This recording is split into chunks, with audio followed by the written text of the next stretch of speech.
샬롬. 또 1년 만에, 정확히 11개월 만에 또 다시 뵙습니다. 만나서 반갑고, 또 오늘 은혜의 시간 될 수 있게 되기를 바랍니다. 하나님 말씀 먼저 읽고, 그 다음에 하나님의 말씀 우리가 받도록 하겠습니다. 예레미야 42장 7절에서 22절까지의 말씀을 봉독하겠습니다. 예레미야 42장 7절로 22절의 말씀.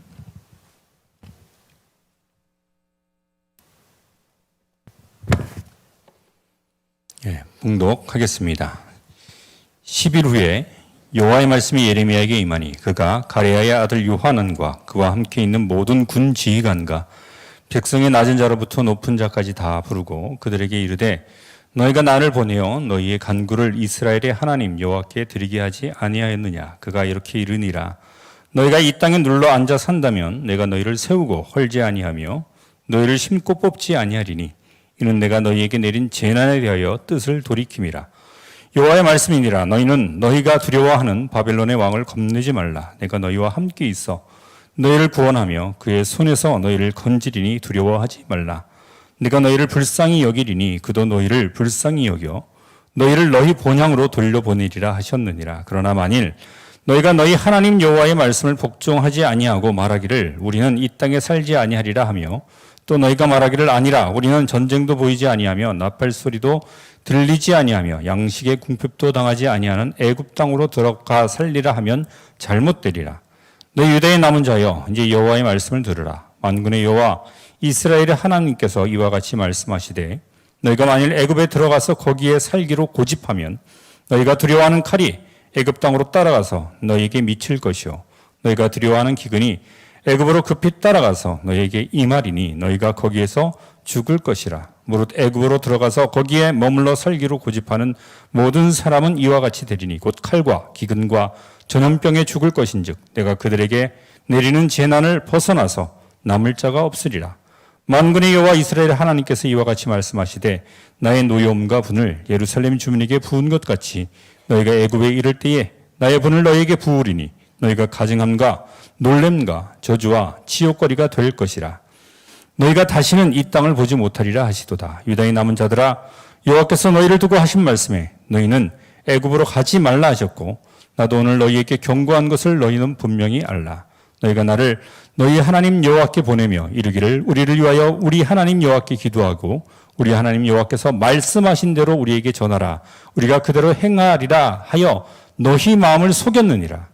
너희 하나님 여호와께서 나를 보내사 너에게 명하신 말씀을 내가 오늘 너희에게 전하였어도 너희가 너희 하나님 여호와의 목소리를 도무지 순종하지 아니하였은즉 너희가 가서 머물려고 하는 곳에서 칼과 기근과 전염병에 죽을 줄 분명히 알지니라.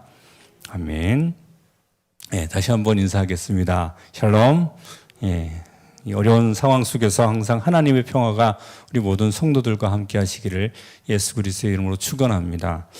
제가 강화초대교회에 가서 이제 목회한 지가 5년 됐습니다. 벌써 5년이 됐어요. 너무나 감사하게도 매년 하나님께서 새 가족을 보내주시고 또 정착하게 해주시는 그런 은혜가 있었습니다. 세보니까 그렇더라고요. 매년 있었고 또 정착하였고, 그 과정 가운데 하나님의 놀라운 은혜가 있은 줄로 믿습니다. 여기서 온누리교회에서 배운 대로 또 목사님께 배운 대로 가서 했더니 또 말씀을 듣고 은혜를 받고 그런 일들이 생겨요. 제가 잘해서 그런 것이 아니라 또 하나님의 말씀에 순종하면서 또 은혜 가운데 그런 일이 생기는 줄로 믿습니다. 그래도 목회를 이렇게 해나가다 보면 어떻게 해야지 뭐 설교도 그렇고 다른 목회 이렇게 여러 가지 행정이나 신방이나 이런 것들에 대해서 내가 이제 계획하고 막 이런 것들이 과연 옳은가 맞나 틀리나 이런 것을 확인하고 싶을 때가 있거든요. 그러면 이제 선배 목사님이나 저희 아버지나 뭐 다른 목사님들 이렇게 물어볼 때도 있지만 가장 가까운 사람이 누구예요? 제 아내잖아요. 제 아내도 이제 신학을 하고 또 목회를 계속 같이 해왔으니까 물어봐요. 내가 나의 계획에 대해서 나 이렇게 생각하는데 어떻게 생각해? 딱 그러면 그 돌아오는 대답이 내가 원하는 대로 돌아오면 제일 좋잖아요. 그죠? 근데 생각이 항상 같을 수는 없습니다. 그러니까 어떨 때는 내 생각과 다른 그런 대답들이 이렇게 돌아올 때가 있어요. 그러면 속이 상하는 거죠. 답답하고 화도 살짝 나고 그래서 변명을 하기 위해서 아니 이제 그게 아니라 뭐 이렇게 얘기를 하기 시작을 해요. 그러면 아내가 가만히 듣고 가만히 있어요. 그러다가 뭐라 그러냐면 그럼 뭐하러 물어봤어? 이렇게 물어보는 거예요. 그래서 나만 그런가 했더니 아니 많은 사람들이 그런 것 같더라고요. 그냥 한번 생각을 해보니까 맞아요. 얘기를 해서 좀 나랑 다른 의견이 돌아오면 기분 나쁠 거면 뭐하러 물어봤냐는 거죠. 의견을 물어보려면 그것을 참고를 해야죠. 예전에 TV 프로그램에 빌푼의 밥상이라고 혹시 보신 분들 계세요? 핀란드 사람인데 이 한국 여자랑 이제 결혼해, 한국이 너무 좋아서 한국 사람하고 결혼해가지고 핀란드 가서 살다가 거기서 한식 식당을 해야 되겠다 이 생각이 들었나 봐요 아마. 그래서 이제 그 MBC랑 이렇게 좀 이렇게 조인을 해가지고 한국에 와가지고 한식 식당을 이제 짧게 여는 그런 프로그램이었습니다. 그래서 핀란드에서 친구 2명을 데리고 한식 레시피를 열심히 연구해가지고 자기는 또 매운 갈비찜, 돼지갈비찜을 하겠다고 열심히 해서 장모님한테 배운 것을 가지고 왔어요. 이제 식당을 열기 전에 검사를 맡아야 되잖아요. 그래서 전문 셰프들을 불렀습니다. 그래서 셰프들이 그것을 먹어보고 그것에 대해서 조언을 해주는 건데 이 빌프가 만든 매운 갈비찜을 딱 먹어보더니 이게 맛있긴 맛있는데 팔기가 좀 그런 거예요. 셰프 입장에서는. 그래서 그것에 대해서 이렇게 뭐라고 얘기를 해줬습니다. 그랬더니 이 빌프가 얼굴이 시뻘개지면서 막 화가 나가지고 아니 우리 장모님도 맛있다 그러고 우리 아버지도 맛있다 그러고 내 아내도 맛있다 그러는데 셰프 당신들은 뭔데 맛없다 하는 거야 이런 표정으로 막 있는 거죠. 그것을 보면서 아니 도대체 저럴 거면 뭐하러 셰프를 불러가지고 물어봤을까 이 생각이 들더라고요. 나중에 결국 다 받아들이고 이제 바꿔서 이제 그 장사를 하는 그 장면이 나왔는데 사람이면 그럴 수 있습니다. 그러니까 사람은 맞을 수도 있고 틀릴 수도 있잖아요. 음식 같은 것도 누구 입맛에는 맞고 누구 입맛에는 안 맞을 수도 있고요. 계획이나 이런 것들도 사람의 의견은 다를 수 있으니까 틀리면 대들 수도 있습니다. 아니 내 생각이 맞는 것 같아 할 수도 있다는 거죠. 근데 그 물어보는 대상이 하나님이라면 어떻게 하시겠습니까? 그분이 하나님이시라면. 근데 오늘 본문 상황이 딱 그런 경우예요. 예루살렘이 완전히 망해가지고 하나님께서 이스라엘 백성들에게 예레미야를 통해서 줄곧 해왔던 말씀이 있는데 이 사람들은 자기 마음속에 이미 정해놓은 것을 갖고 예레미야에게 하나님한테 기도해달라고 그러는 거죠.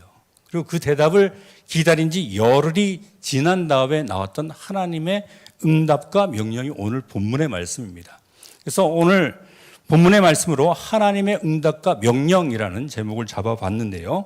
하나님의 응답과 명령 그 첫 번째는 이 땅에 살라고 명령을 하십니다.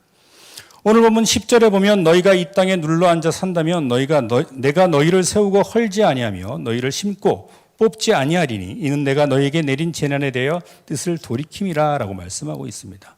사랑하는 성도 여러분, 하나님의 응답과 명령이 이 땅에 살라고 하는 것이라면 그대로 순종하시기를 예수 그리스도의 이름으로 축원합니다. 그렇게 해야만 하는 거예요. 하나님의 명령이 무엇이든지 우리는 그대로 따라야 되는 거죠. 당시 유대 상황을 보면 이래요. 유대가 완전히 망했어요. 예루살렘이 함락되고 성전까지 무너진 상태입니다. 근데 이것이 갑자기 어느 하루에 이루어진 것이 아니라 예레미야를 통해서 계속 경고되었던 겁니다. 니들이 회개하지 않으면 예루살렘 망해 이렇게 얘기를 했는데 계속 그것을 무시했던 것이 유다 백성들이었습니다. 왜? 그들에게는 뭔가 믿는 구석이 있었는데 그게 무엇이냐면 이사야 때의 일을 떠올린 것 같아요. 사실은 하나님께서 이사야 선지자 때부터 북이스라엘 남유다가 다 망하게 될 것에 대해서도 예언하시고 그리고 그 왕국을 주님께서 메시아를 통해서 회복하실 것에 대해서 이사야서에 다 예언을 해놓습니다. 이미 포로로 잡혀가고 70년 이런 거 다 예언을 해놓는데 실제로 이사야 시대에 북이스라엘이 멸망을 당하죠. 아시리아가 일어나서 성경에는 아수르라고 돼 있어요. 사네립이 쳐들어와가지고 북이스라엘 하나님께서 그렇게 저주했던 에브라임이 주도하던 사마리아와 북이스라엘은 다 망해버립니다. 그리고 어디까지 옵니까? 예루살렘이라고 별 수 있어요. 다 이제 에워싸는 거예요. 예루살렘까지. 근데 그때 유다 왕은 누구였냐면 히스기야였습니다. 히스기야가 어떤 왕이냐? 지금까지 유다가 하나님을 섬기지 않고 우상 숭배하던 것들을 참지 못해서 모든 산당을 다 헐어버리고 하나님께로 돌아가자 이렇게 외치던 왕이었고 실제 유다 백성들은 그렇게 했었습니다. 그래서 하나님께서 어떻게 하십니까? 히스기야의 기도와 간구를 들으시고 하나님께서 예루살렘을 구해 주신 줄로 믿으시기를 바랍니다. 다 망했는데 어디는 안 망했어요? 예루살렘은 안 망했어요. 하나님께서 사내립을 쳐서 사내립은 그 길로 돌아가서 영국에 가서 대형 박물관 가면 그 유적이 있어요. 실제로 그것이 사실이었던 유적이 있어요.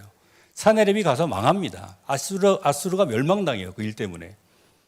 하나님께서 그렇게 하셨잖아요. 예루살렘 보호하셨잖아요. 그러니까 이 사람들은 그걸 믿고 있는 거예요. 북이스라엘은 멸망할지언정 남유다는 안 망하더라. 예루살렘이 있고 뭐가 있습니까? 거기에 성전이 있으니까 망하지 않더라. 그거만 믿고 있는 거예요. 근데 히스기야 이후에 문제가 생기거든요. 히스기야가 그 생명이 연장된 다음에 낳은 아들이 므낫세입니다. 근데 므낫세는 히스기야가 이렇게 종교개혁을 했던 걸 전혀 몰라요. 그러니까 보고 자란 게 다 그 모양 그 꼴이니까 아버지 죽고 나서 자기가 왕이 된 다음에 히스기야가 다 무너뜨렸던 산당을 다시 다 세워버려요. 그리고 다시 유다가 우상 숭배에 빠집니다. 그리고 하나님께서 뭐라 그러냐면 므낫세 때문에 유다가 멸망할 것이다라고 작정을 해버리셔요. 그렇게 예언을 하십니다. 그런데 그 손자 요시아가 성전에서 성경책을 발견하네요. 율법을 발견하네요. 지금 나라가 잘못 돌아가고 있어요. 그래서 요시아가 자기 증조부 히스기야가 하던 대로 똑같이 하려고 합니다. 산당을 무너뜨리고 돌아오라 그러는데 너무 멀리 가버린 거예요. 왕은 몸부림을 치는데 왕만 몸부림치고 백성들은 들을 생각을 안 하는 겁니다. 그때 일어났던 선지자가 바로 예레미야였어요. 예레미야가 요시아와 함께 힘써서 돌아오라 하는데 유다는 도무지 돌아올 생각을 하지 않아요. 그래서 어떻게 됩니까? 하나님께서 요시아를 먼저 데려가요. 왜? 하나님을 사랑하는 왕 때 유다를 멸망시키고 싶지 않으니까. 그리고 그 아들들이 연속해서 4명의 아들들이 다스리게 되는데 예레미야 말을 한마디도 안 들어요. 그 많은 것들을 보고 나서도 자기 형들 망하고 동생 망하고 이런 걸 다 보면서도 심지어 시드기야는 제일 마지막 왕이 시드기야거든요. 바벨론에 갔다가 돌아왔으면서도 듣지 않아요. 예레미야가 망할 것이라 그러는데 안 들어요. 예레미야 말 듣기 싫으니까 어떻게 하는지 아십니까? 어두운 구덩이에 예레미야 들어보셨죠? 말 듣게 대언을 합니다. 너희는 집을 짓고 거기에 살며 텃밭을 만들고 그 열매를 먹으라. 10절에 보면 여호와께서 이와 같이 말씀하시니라. 바벨론에서 70년이 차면 내가 너희를 돌아보고 나의 선한 말을 너희에게 성취하여 너희를 이곳으로 돌아오게 하리라. 하나님께서 약속하시는 거예요. 무엇을? 예루살렘을 회복시킬 거라고. 몇 년 뒤에 70년 뒤에. 그러니까 하나님 말씀에 순종하라는 거예요. 어차피 예루살렘은 망하고 하나님께서 누가? 하나님께서 하실 것이니까. 근데 그 말 듣지 않았던 사람들이 누구예요? 여기 지금 예루살렘에 남아있는 사람들이거든요. 근데 진짜로 망했어요. 큰일 난 거죠. 그리고는 자기들 나름대로 계획을 세웁니다. 예루살렘은 유다에게 좋은 곳, 중요한 장소고 성전이 여기 있으니까 이걸 반드시 회복해야 돼 라면서 자기 나름대로 하나님 말씀 듣지도 않고 하나님께서 지금 뭐라 그래요? 바벨론으로 잡혀가서 거기서 집 짓고 살면 70년 뒤에 회복시키겠다. 근데 이게 예레미야가 처음 하는 말이 아닙니다. 이사야 때에 하나님께서 그 이사야 때는 있지도 않던 페르시아 왕 고레스 이름까지 명명하면서 고레스 때에 돌아오게 할 것이다라는 예언이 이사야 때부터 있었어요, 이미. 근데 그 말씀도 생각하지 않고 예레미야 말도 생각하지 않고 자기들 마음대로 애굽으로 피신해 가지고 있다가 어떻게 힘을 키워 가지고 예루살렘으로 돌아와야지. 그렇게 생각하고 있는 사람들에게 뭐라고 명령하십니까? 이 땅에서 살라고 명령하신다는 겁니다. 사랑하는 성도 여러분, 교회를 떠날 생각하지를 마시기를 예수 그리스도의 이름으로 축원합니다. 이 땅에 살라고 하나님께서 명령하시면 그렇게 하는 거예요. 사람의 계획이 통할 것 같죠? 안 그래요. 회복은 누가 시키는 겁니까? 하나님께서 하는 거예요. 사람의 능력이 아니라고요. 예레미야 33장 3절 말씀 우리가 잘 알고 있잖아요. 너는 내게 부르짖으라. 내가 내게 응답하겠고 내가 알지 못하는 크고 은밀한 일을 내게 보이리라. 그래서 기도하라 라고 말하는 구절로 알고 있는데 이 앞뒤 문맥을 보면 더 놀라운 것이 있어요. 우상 숭배로 인해서 망했던 북이스라엘과 남유다를 하나님께서 강권적으로 회복시키시고 맨 마지막에 말씀이 무엇이냐면 메시아에 대한 예언으로 끝나요. 하나님께서 직접 이 땅에 오셔가지고 그 이스라엘 왕국을 회복하시겠다라는 그 크고 비밀한 일을 누구에게 부르짖는 이에게 알려주시겠다라는 것이죠. 누가 하시겠다고요? 따라해봅시다. 하나님. 누가 하신다고요? 하나님이 하시겠다라는 거예요.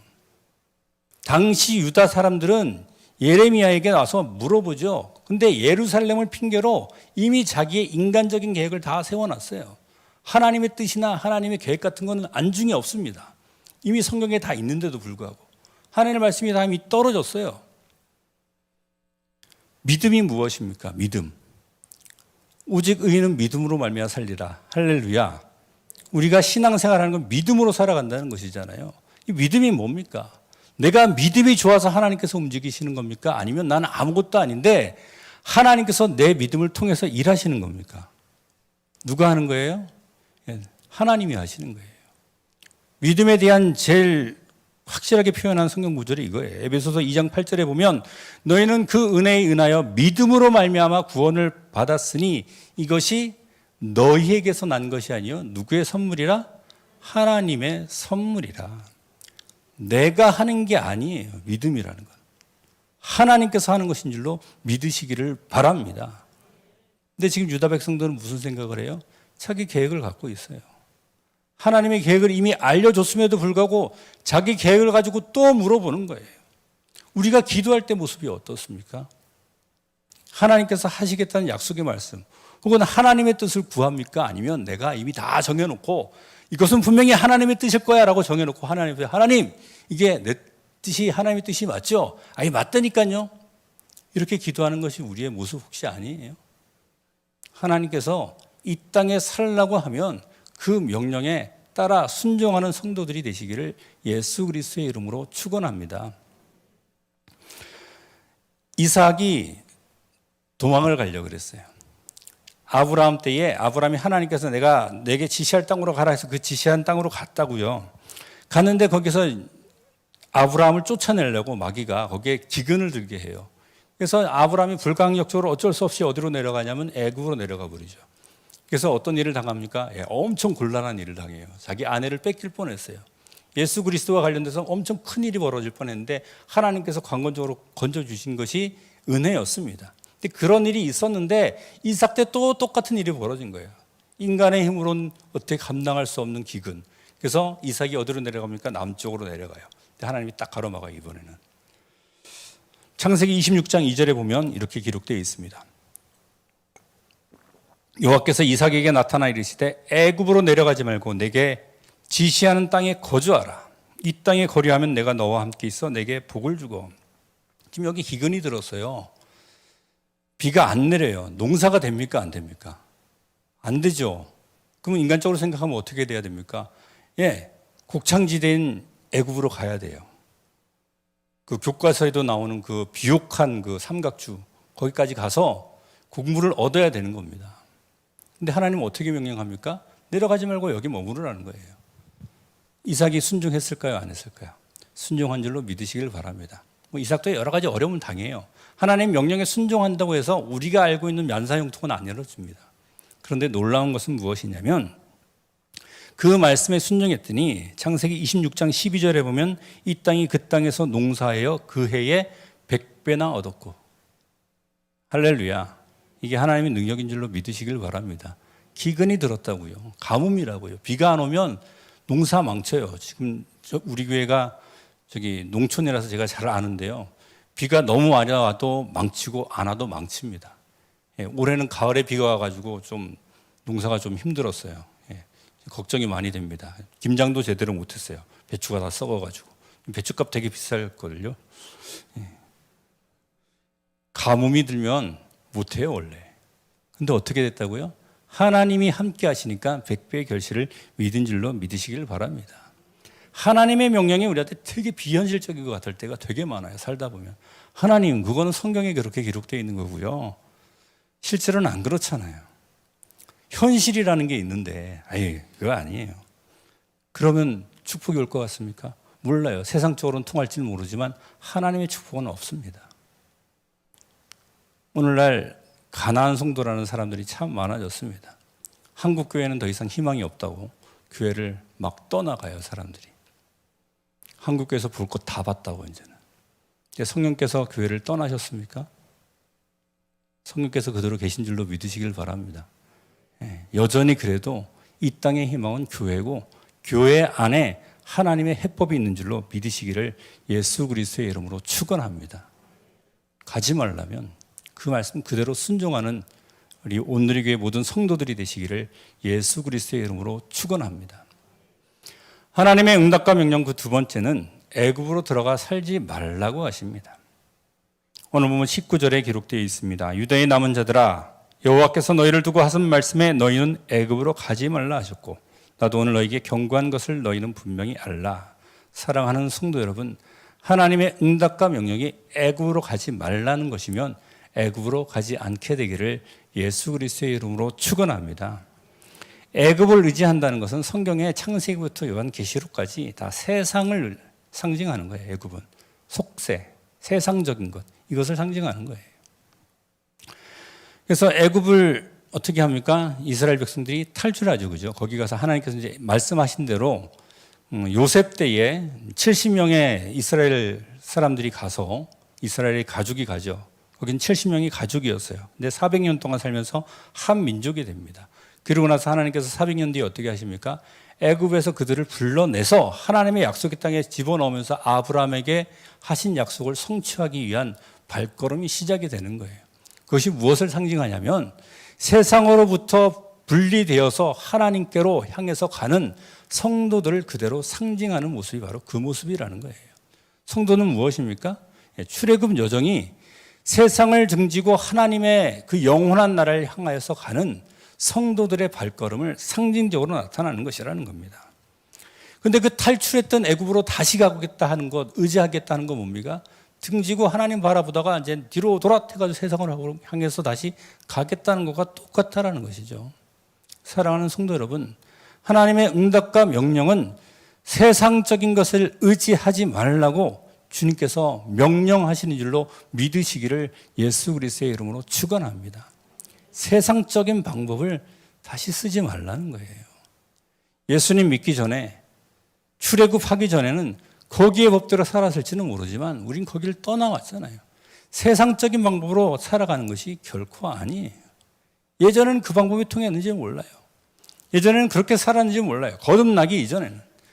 근데 예수 그리스도를 믿고 거듭나고 하나님을 향해서 간다고 한다면 이제 그 모든 것은 뒷전에 있어야 되는 거죠.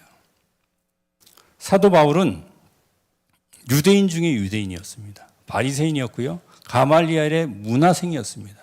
누구보다도 유대인 중에서 엘리트였어요. 바리새인이고요. 젊은 사람이었습니다. 바울은 나중에 자기 자신을 죄인 중에 우두머리라고 이렇게 표현을 하는 성경 구절이 있습니다. 그 이유가 무엇이었냐면 바울은 예수님을 믿는 유대인들을 체포해서 공회에 넘기는 일을 했었습니다. 경찰이 된 거죠. 유대 율법대로 그들을 잡아넣었던 겁니다. 거듭나기 이전의 삶이었어요. 자기가 알고 있는 하나님은 그런 하나님이었고 자기가 알고 있는 진리는 예수가 메시아가 아니었던 것이죠. 근데 그가 언제 예수님을 만납니까? 다메섹으로 그 예수 믿는 사람들을 체포하러 가다가 길가에서 예수님을 만나는 거예요. 그리고 나서 그의 삶은 완전히 바뀝니다. 예수님 만나고 이전에 자기가 살던 유대인 중에 유대인으로, 로마 시민으로, 바리새인 중에 바리새인으로, 베냐민 지파로 살아가던 그 삶이 아무런 의미가 없다는 것을 확실하게 알게 돼요. 그 이후로는 그 모든 삶을 다 버리고 평생을 하나님의 말씀과 복음을 이방인에게 전하는 데 다 헌신하고 살아갔던 것이 사도 바울의 모습이었습니다. 그 사도 바울이 이렇게 고백합니다. 빌립보서 3장 8절 말씀인데요. 또한 모든 것을 해로 여김은 내 주 그리스도를 아는 지식이 가장 고상하기 때문이라. 내가 그를 위하여 모든 것을 잃어버리고 배설물로 여김은 예수님을 알기 전에 자기가 알던 지식이 무엇입니까? 배설물로 여긴다는 거예요. 그에게는 사실 그게 전부였을 겁니다. 예수님 만나기 전에는요. 그렇잖아요. 그러니까 목숨 걸고 다메섹 같은 그런 먼 도시까지 가가지고 예수님 거기까지 예루살렘에 있는 것도 아니고 유대 땅에 있는 것도 아니고 그 먼 다메섹 지금 터키 지역이잖아요. 거기까지 가서 잡아오려고 했을까요? 근데 예수님을 알고 나니까 이건 다 완전히 그냥 배설물이에요. 더 이상 그리로 돌아가지 않겠다는 겁니다. 사랑하는 성도 여러분, 우리가 하나님께로 회개한 성도들이라면 이전 것은 세상적인 것은 세속적인 것은 배설물로 여기는 사도 바울과 같은 믿음을 소유하는 성도들이 되시기를 예수 그리스도의 이름으로 축원합니다. 이 사도 바울의 고백은 빌립보서 4장에도 계속되는데요.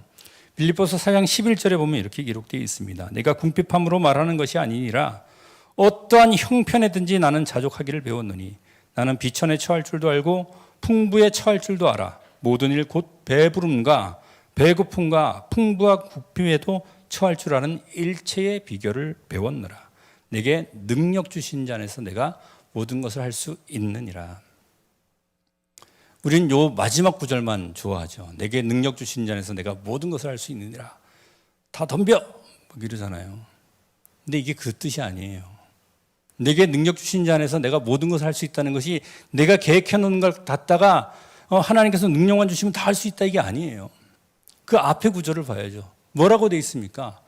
풍요에도 처할 줄 알고 궁핍한 데도 처할 줄 알고 어떠한 형편이든지 상관없이 예수 그리스도 안에 있기 때문에 나는 상관이 없다는 거예요. 그래서 나는 어떤 형편이든지 처할 수 있다는 것이죠. 가난해도 상관없고 부자여도 상관이 없고 다른 사람보다 좀 능력이 출중해도 상관이 없고 좀 못나도 상관없고 예수 그리스도 안에 있기 때문에 하나님께서 나와 함께 하시기 때문에 나는 어떤 것이든지 할 수 있다. 이게 사도 바울의 고백이라는 겁니다. 세상적인 방법이 아니고요.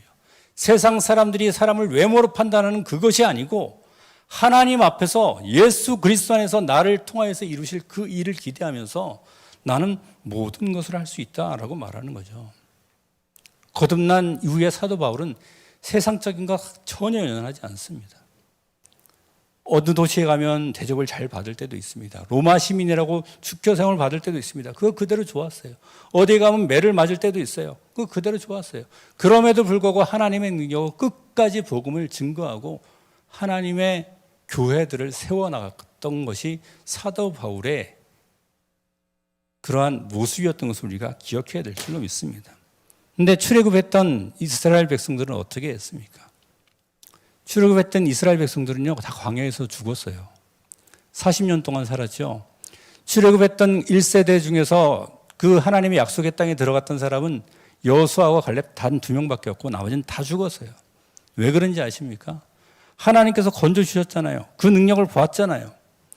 애굽 땅에서부터 하나님의 온갖 재앙이 내려지고 그 광야 땅에서 홍해가 갈라지고 자기들을 먹이고 능력도 안 되는데 아말렉 같은 군사를 이기고 누구 능력입니까? 하나님의 능력이잖아요. 그런데 자기네들 조금만 불편한 일이 생기면 환경이 조금만 나빠지면 불평불만하고 나중에는 심지어 애굽으로 돌아가겠다 이런 말까지 했던 사람들이에요. 그러다가 어떻게 됐습니까? 다 죽었어요 거기서. 근데 지금 예레미야 때 유다 백성들은 어떻게 합니까? 나와서 하나님이 약속한 땅에 들어가 있는데도 불구하고 하나님께서 그것을 회복시켜 주겠다고 말씀하는데도 불구하고 거기 들어가 살겠다는 거예요. 우리의 모습은 어떻습니까? 우리는 천성을 향해서 꾸준히 전진하는 성도들인 줄로 믿으시기를 바랍니다. 그리고 우리는 그렇게 살아가다 보면 온갖 고난을 당할 수밖에 없어요. 세상은 교회를 그렇게 쉽게 내버려 두지 않습니다. 마귀는 어떻게든지 넘어뜨리려고 합니다. 엄청난 고난이 기다려요. 그럼에도 불구하고 하나님께서 이스라엘을 광야에서 지켜주셨던 것처럼 망했던 유다를 그 예루살렘을 하나님께서 회복시키겠다고 약속하셨던 것처럼 우리와 반드시 동행하시고 우리를 통해서 반드시 하나님께서 그 뜻을 이루실 줄로 믿으시기를 바랍니다. 그래서 우리는 천성을 향하는 성도라면 이전으로 돌아갈 수 없어요. 아무리 힘들어도 어려워도 코로나 때문에 정말 힘들죠. 이런 상황에도 마찬가지로 우리는 세상적인 방법을 선택할 수는 없다는 사실을 반드시 기억하고 하나님의 말씀에 순종할 수 있는 성도들이 되시기를 예수 그리스도의 이름으로 축원합니다. 하나님의 응답과 명령 세 번째는 내 마음을 속이지 말아야 한다. 제일 중요한 겁니다. 내 마음을 속이지 말라는 거예요. 오늘 보면 20절에 보면 너희가 나를 너희 하나님 여호와께로 보내며 이르기를 우리를 위하여 우리 하나님 여호와께 기도하고 우리 하나님 여호와께서 말씀하신 대로 우리에게 전하라. 우리가 그대로 행하리라 하여 너희 마음을 속였느니라 라고 말씀하고 있습니다. 사랑하는 성도 여러분, 어떠한 경우에도 우리가 우리 자신의 마음을 속이는 일은 없게 되기를 예수 그리스도의 이름으로 축원합니다. 하나님 앞에 기도할 때의 자세가 이게 제일 중요한 거예요. 하나님은 어떤 일이 있어도 절대로 속지 않으세요. 갈라디아서 6장 7절 말씀 잘 아시죠? 스스로 속이지 말라. 하나님은 업신여김을 받지 아니하시나니 사람은 무엇이더러 심든지 그대로 거두리라. 여기서 업신여김이라는 말이 속지 않으신다는 말이에요. 사람은 사람을 속일 수 있습니다.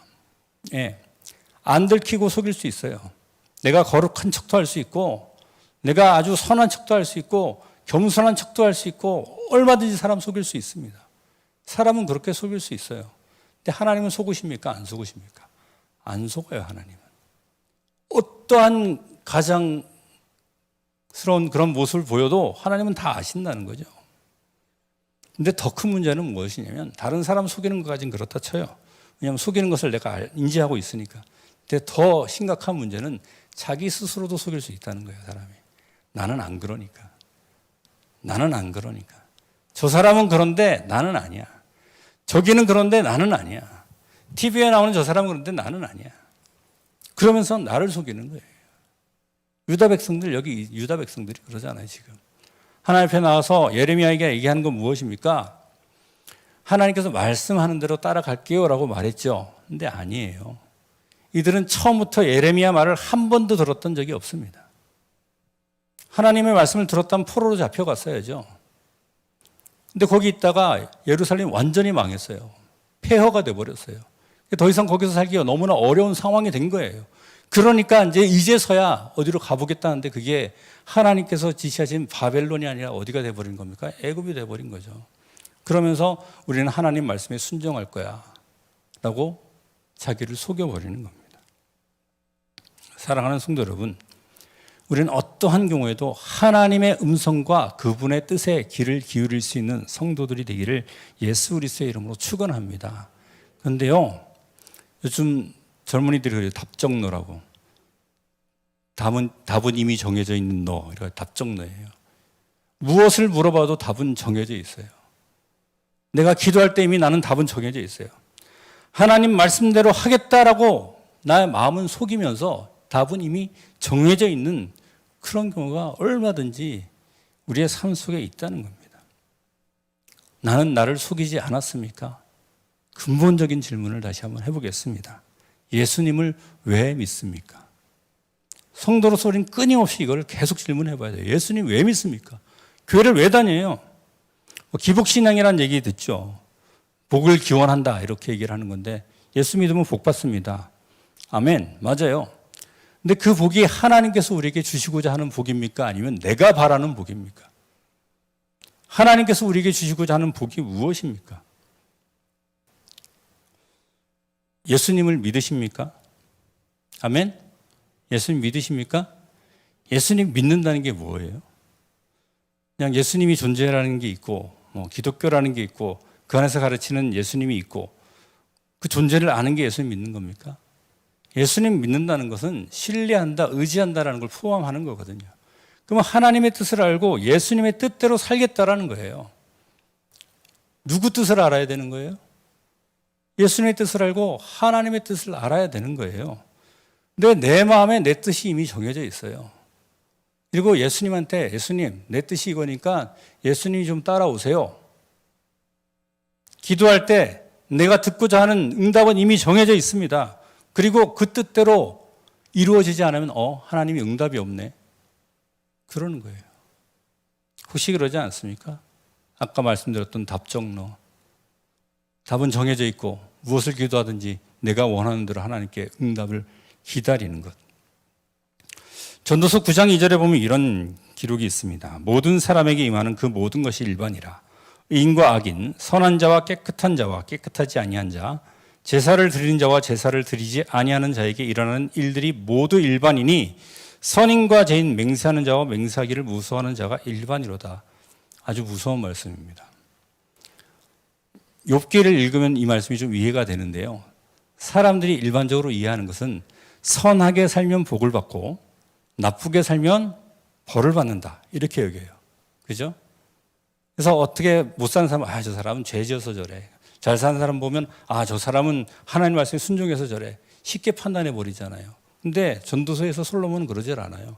세상의 모든 사람들이 다 일반이래요. 그리스도인이 당하는 일이나 세상 사람들이 당하는 일이랑 똑같다는 일이에요. 한번 여러분들 가슴에 손을 놓고 한번 생각해 보세요. 진짜로 그런가 안 그런가. 그렇죠. 그렇잖아요. 예수님 믿는 사람 중에서도 아주 잘 나가는 사람이 있고 예수님 믿지 않는 사람 중에서 아주 잘 나가는 사람들이 있어요. 예수님 믿는 사람 중에도 아주 불쌍한 사람들이 있고 예수님 믿지 않는 사람 중에도 아주 불쌍한 사람들이 있어요. 예수님 믿는 사람하고 안 믿는 사람 차이가 뭘까요? 겉으로 볼 때는 없어요. 안타깝게도. 겉으로 볼 때는 다 똑같아요. 그래서 안 믿어요, 사람들이. 그래서 사람들이 안 믿는다고. 뭐 똑같은데 뭐하러 예수님 믿어? 근데 우리는 알죠. 우리는 알아요. 여기서 끝이 아니라는 거. 믿으시면 아멘. 여기서 끝이 아니에요. 욥의 현재 상황만 보고 친구들이 계속 비난하잖아요. 근데 나중에 어떻게 됩니까? 완전 뒤집어지잖아요. 하나님이 심판이 진행될 때까지 아무도 몰라요. 여기에 나오는 예레미야만 해도 그렇습니다. 극한의 고통에 시달립니다. 하나님의 말씀을 대언하는 사람인데 하나님의 말씀을 대언한다고 옷 홀딱 벗고 그것이 하나님의 표적이라고 막 뛰어다녔어야 되고 얼마나 창피합니까? 다 큰 어른이 홀딱 벗고 그리고 구덩이에 던져지고 감옥에 갇히고 시드기야와 가서 몰래 물어보고는 자기 마음대로 해버리고 말 죽어도 안 듣고 예레미야는 애굽을 가기 싫었을 거예요. 근데 끌려가요 거기까지. 예레미야는 아마 바벨론으로 가고 싶었을 겁니다. 거의 끝까지 그래요. 하나님의 응답과 명령은 무시하고 내 마음대로 살아도 아무 일도 안 생길 수 있습니다. 그러면 내가 하나님 뜻 안에 있는 겁니까? 더 무서운 겁니다. 내가 뭔가 잘못할 때 하나님의 징계가 떨어지면 감사한 거예요. 아, 내가 잘못했구나 하는 걸 하나님께서 깨닫게 해주시는 거니까. 근데 아무 일도 안 생기잖아요. 하나님 내버려 두는 거예요. 부모님이 제일 무서운 벌이 뭡니까? 네 마음대로 해. 제일 무서운 벌이잖아요. 내가 정해놓은 길을 걷들으면서 아무 뜻도 아무 일도 없으면 하나님이 가만히 있는 거예요, 그냥. 우리는 반드시 기억해야 되는 게 무엇이냐면 우리가 인지하든 인지하지 못하든지 누구든지 다 하나님 앞에 있다는 사실입니다. 하나님의 응답과 명령, 결코 어떤 일이 있어도 우리의 마음을 속이지는 마시기를 예수 그리스도의 이름으로 축원합니다. 하나님 앞에서는 제발 솔직하세요. 제가 지금까지 신앙생활하면서 제일 무서운 말이 그거더라고요. 하나님은 살아계십니다. 하나님은 살아계십니다. 예. 사람 속일 수 있고 내 마음도 속일 수 있고 다른 사람 설득할 수도 있고 다른 사람들한테 무시당할 수도 있지만 하나님은 그래도 살아계신다고요. 어떻게든 하나님께서는 하나님 뜻대로 판단하시고 심판하실 거라는 거죠. 그러면 지금 당장의 내 그 이득과 손해에 의해서 왔다 갔다 하시겠습니까? 한국교회가 위기다라는 얘기는 아주 오래된 얘기가 되어버렸습니다. 뭐 요즘 툭하면 한국교회 부조리 막 이런 것들 TV에 나오고 막 그러잖아요. 그러면서 아까 얘기했던 것처럼 한국교회는 성령이 떠났다. 하나님 없다. 더 이상 희망이 없다. 교회를 떠나자. 다른 방법을 시도해보자. 너무나 많습니다. 솔직히 말씀드리면 너무나 많아요. 제 친구들 중에도 있어요. 그런데요, 한국교회가 위기라면 다른 게 아니고 하나님의 말씀을 떠난 위기인 줄로 믿으시기를 바랍니다. 말씀을 떠난 거예요. 다른 거 아니에요. 다른 방법이 필요한 게 아니에요. 저 어렸을 때부터 한국교회는 이제 위기를 맞이할 것이다. 온갖 방법 다 썼어요. 근데 계속 똑같아요. 말씀을 말씀대로 읽지 않고 말씀대로 가르치지 않고 그 가르침을 외면하고 세상적인 방법을 계속 교회 안에서 도모하고 그러면서 그것이 옳다. 근데 현실은 뭡니까? 똑같아요. 똑같다고요. 하나님의 말씀으로 돌아가야 되는 줄로 믿으시길 바랍니다. 하나님의 뜻으로 돌아가야 되는 줄로 믿으시길 바랍니다. 하나님의 뜻이 진짜 무엇인지 그것을 물어보는 것이 우리에게 필요한 줄로 믿으시기를 예수 그리스도의 이름으로 축원합니다. 코로나요, 2년 동안 진행됐습니다. 한국교회 진짜 위기가 닥쳤을지 모릅니다. 우리 교회는 시골교회라서 그래도 그냥 그만저만해요. 근데 도시교회 들려오는 얘기를 들어보면 온누리교회는 안 그런 것 같은데 지금 정말 큰 위기 맞은 교회들 수두룩하더라고요. 교회를 안 남아요. 뭐 온라인으로 드리는 것이 당연한 줄 알고 교회 나오고자 하는 간절한 마음도 없어요. 원래 그랬던 것처럼. 그런데 이 코로나 위기가 위기입니다. 담임 목사님 자주 얘기하시죠. 위기. 위기는 위험함과 기회의 합성을 하고 위험하지만 동시에 기회가 될 수 있다고. 우리가 이때 다시 한번 신앙의 본질을 생각해 볼 수 있게 되기를 바랍니다. 하나님의 응답과 명령을 기다린다고요. 우리가 기도를 한다고요. 각종 돌아가자는 외침들이 있습니다. 어디로 돌아가자, 어디로 돌아가자. 근데 성경이 정작 원하는 것은 하나님 그 자체, 하나님 자신에게로 돌아가야 하는 줄로 믿으시기를 바랍니다. 하나님께로 돌아오라는 거예요. 수많은 구약의 선지서들이 계속 반복하는 게 하나님께로 돌아오라는 거예요. 종교개혁으로 돌아가자 이것도 아니에요. 초대교회로 돌아가자 이것도 아니에요. 하나님께로 돌아가자라는 거예요. 그리고 하나님께서 직접 하시는 일을 우리가 목도하게 되기를 예수 그리스도의 이름으로 축원합니다. 내가 하는 게 아니에요. 우리 안에 있는 성령께서 하나님께서 직접 하시는 그 일들을 우리가 믿음으로 바라보고 그 가운데 하나님 앞에 영광을 돌리고 세속적인 방법을 도모하고 내 마음에 이미 정해진 대로 그대로 그냥 내 마음대로 밀어붙이는 거 아니요. 하나님 앞에서 진짜 그게 맞냐고 물어보라고요.